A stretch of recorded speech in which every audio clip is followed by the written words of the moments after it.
Hello and welcome to the Pitch to Post preview podcast. I'm Peter Smith and we're looking ahead to the big clash at Old Trafford this weekend, Man United versus Liverpool. And I'm pleased to say I'm joined by Sky Sports pundit Jamie Carragher. How are you doing, Jamie?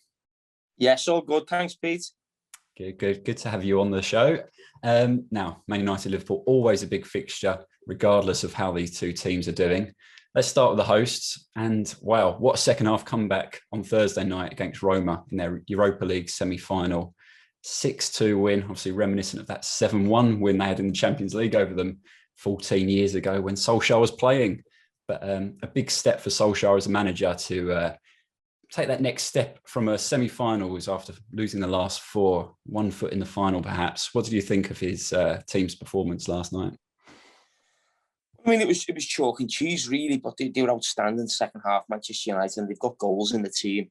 So whenever you're watching them play now, there's lots of areas where they can score from. So I think he will have been a little bit worried at half-time from what he'd seen with the 2 away goals. Obviously, in Europe is a bit of a killer for you, but to come out in the second half performance like that and score 5 goals and basically put the semi-final to bed now, he could possibly rest players you'd expect in the second leg. So basically, I wouldn't say what I expected second half of Manchester United, but you see them so often coming from behind in games. And as I said, they've got goals from lots of areas in the team now. So when it all clicks, that is going to happen. I think some of the finishing was outstanding. And obviously Cavani, now you look at the sign and what was maybe raised a few eyebrows when it initially happened, but looks a great signing now. You think it's maybe imperative that he signs again. And when Bruno Fernandes and Pogba are clicking together as well, they just look, as you say, on the front foot, just such a good team. They do. Well, Fernandes has shown that form since he came in. Pogba's shown it in glimpses, really, but if you could get Paul Pogba performing like that more often than not, I mean, it is, very potent, as you said, to the most creative and best quality players within the Premier League.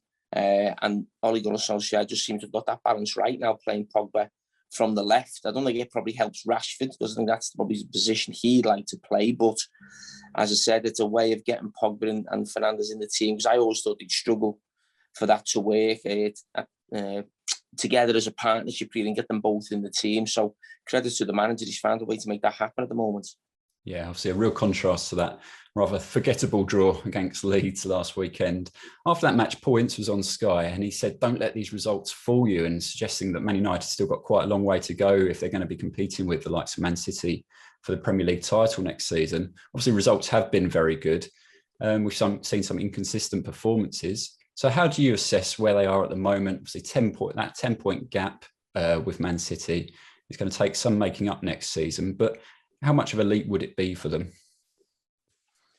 It'd be a jump, of course it would be, but I actually think Man United get too much criticism, for what they're doing right now. Yes, Man City are phenomenal.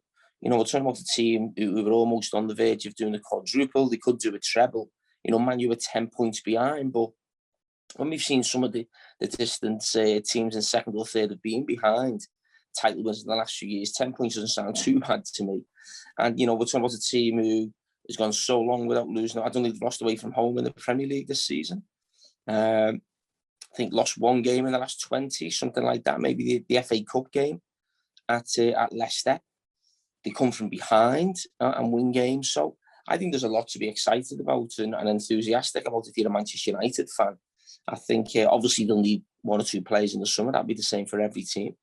But no, I don't think they're as far away as people speak about, really. And I think this season, some of the things that I've just mentioned there, are things that some of the most famous teams in United's history haven't done in terms of, as they're going so long away from home without a defeat. So I think there's a lot to be excited about. Of course, they need to make that last step. And, a lot will be decided on the transfer market in the summer and whether they can do that. But no, I think they've had a really good season and they'll want to cap it off with a trophy. And that's why, obviously, not just getting to the final in the Europa League, but they have to go on and win it because, Manchester United should be winning trophies. You mentioned the transfer market there, Jamie. Is the emphasis perhaps at the other end of the pitch? We talked about the attacking quality they've got. Is there a centre-back issue perhaps that they might want to look at this summer? Yeah, I think they could maybe improve at centre-back. And I look at possibly, well, not possibly. I think they need a young Cavani, basically. That's what the club need. I think they've persisted with Martial as a striker for a couple of years. He's a good player. I don't think he's a great player who's going to take them to a Premier League or a Champions League, which is what they need to be. And I think that's what they need, a younger version of Cavani. So I think two players at both ends of the pitch, really, centre back and centre forward, and then I don't think they're really that far away. Interesting times. Mentioned the Man United draw with Leeds there. Liverpool obviously drew last time out as well. Frustrating 1-1 with Newcastle. Joe Willock scoring right into injury time. Of course, also conceded a late equaliser to Leeds themselves the Monday before that, didn't they? So frustrating results for Liverpool in that top four race. Klopp said after Newcastle that was close to being unacceptable. Do you think that was a fair summary? Does that sum up the frustrations perhaps that Liverpool fans feel at the moment about what their team are doing?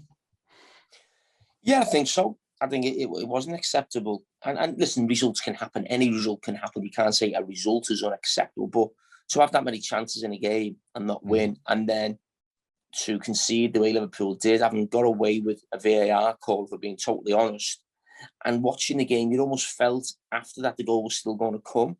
And that's what I think Jurgen Klopp's talking about. It's unacceptable where even with a couple of minutes to go, you felt Newcastle were going to score. And I've spoken to a lot of Liverpool supporters who had that same feeling. As I said, we got away with one. And no, it wasn't. And I've said this before, you can talk about the injuries and people being out. In situations like that, that's got nothing to do with it. You have to deal with those moments, really. Just get through the last couple of minutes of a game against Newcastle at home, and you've got 3 points. And everyone would be going into this Manchester United game buoyant, confident that Liverpool would still get a Champions League position. But now, I think mentally, I think people may think that, the Champions League is probably just too far out of reach now, basically. And, that's how I think most people have felt with the Liverpool hat on this week going into this game. But this game could completely change it if Liverpool can win the game. But it'll obviously be a tough ask the way Manchester United are playing at the moment, and, the way Liverpool are playing as well, and the problems they have at, obviously, centre-back, as we all know.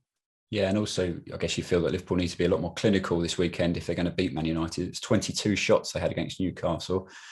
Obviously, Jota, Salah, Firmino, Mane, all on the pitch for them in that game. So what's missing in the final third? Where's that magic that we've seen for the last 2, 3, 4 seasons from players like that, which we're not seeing at the moment? Well, you can talk about, players being off form, but it's been too long for that. And people keep talking about Liverpool's problems at centre-back. The bigger problem for Liverpool is at the other end of the pitch, because we know Virgil van Dijk will come back next season. Joe Gomez will be back.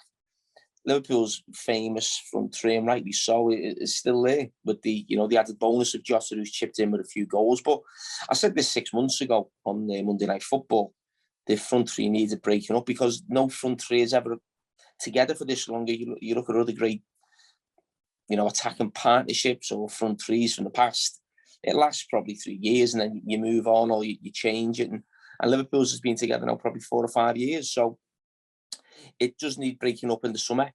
And that's where Liverpool need to invest, as they do at centre-back, of course. Probably similar to Manchester United. And I think that's where Liverpool need to spend the money, but they need players to come in the team. And as I said, this front three have been amazing.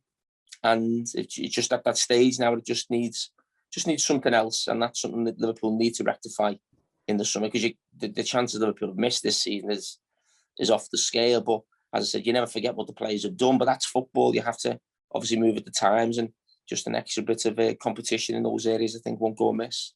Yeah, certainly.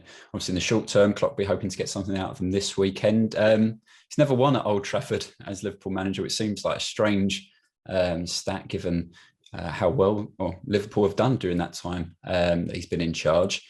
So what does he need to do this weekend? Where are the key areas that Liverpool need to come out on top if they are going to get that important win for their top 4 hopes? Well, a good start will be really imperative in the game, because Manchester United play Thursday night. Obviously, a big win, they'll all be confident. But as I said, sometimes you can have a little come down after a big result like that. Liverpool have had a free week, so I think it's imperative they really start quickly and really get after Manchester United and make it a fast, energetic game. And that's what Liverpool always try to do. I thought Liverpool played really well in the FA Cup game at Old Trafford, but obviously big defensive mistakes that day obviously cost them. But the actual performance was really good. And, they'd have to be looking for a similar sort of performance. But think the start is huge and massive, and Liverpool would have to get the first goal if they had any aspirations on going on to win the game, which is what they have to do. Liverpool have to go for the win, and they have to start from minute one. Given that emphasis on Liverpool winning the match, then do you think we'll see quite a different game to the Premier League match, which was obviously quite cagey 0-0? Yeah, I think we will, and I'd probably blame Manchester United more for the 0-0 in that game. In that, I actually thought they were happy with the 0-0, and I actually thought Liverpool were there for the taking. To be honest, Liverpool had a really good start to the game, the first half an hour, but just couldn't break United down as the game went on. United had big chances, don't get me wrong, a couple in the second half, but I just thought the game was there for United to go and win. It really felt like that, watching the game and commentating on the game. They just seemed to, keep the handbrake on. So I think that was probably something maybe Manchester United may look back at the end of the season and maybe regret, really, because I felt around that stage when I think Liverpool may have been top or United were top. It was very close at that stage. So we'll see, basically. But I think it'll be a better game than that. And just finally, on the bigger picture for Liverpool in this top four race, they're 4 points behind Chelsea with 5 games to play. When you look at the run-in, though, certainly not out of this. Liverpool have got obviously Man United this weekend, then Southampton, West Brom, Burnley and Palace. Chelsea play Fulham this weekend, but then finish with Man City, Arsenal, Leicester and Villa. So when you look at it like that, there's obviously potential for Chelsea to drop points there and potential for Liverpool to go on a good, strong finish to this season. Obviously, as you said, this weekend, a win would give them a real boost into that run-in. How do you assess their position? I know slightly earlier in the podcast, you just suggested it may be just out of their reach. Yeah, I mean, listen, with the run-in, I actually looked at it and thought, well, okay, Liverpool will probably have to win every game, and maybe if you drop points at Old Trafford, because you look at that on paper as the toughest game. Now, they've dropped points at home to Newcastle. So, I mean, if they were to win this game at Manchester United, that obviously balances that up, if you like, and then they'd have to win every game from there. So I think Liverpool would have to win every game from now to the end of the season. If they come out against Manchester United, obviously victorious, the other games on paper look very winnable, but that's been a problem for Liverpool all season. And you can't really trust Liverpool at this moment to win a game on paper that you'd expect them to, and hence looking back at the Newcastle result. So I don't think there's too much confidence, but I think a lot of that confidence and belief could be restored on the back of 3 points at Old Trafford. Well, we'll see if they can do just that. It's Man United versus Liverpool on Sunday, 4:30 on Sky Sports. Jamie, thanks for joining us on the podcast. Thank you.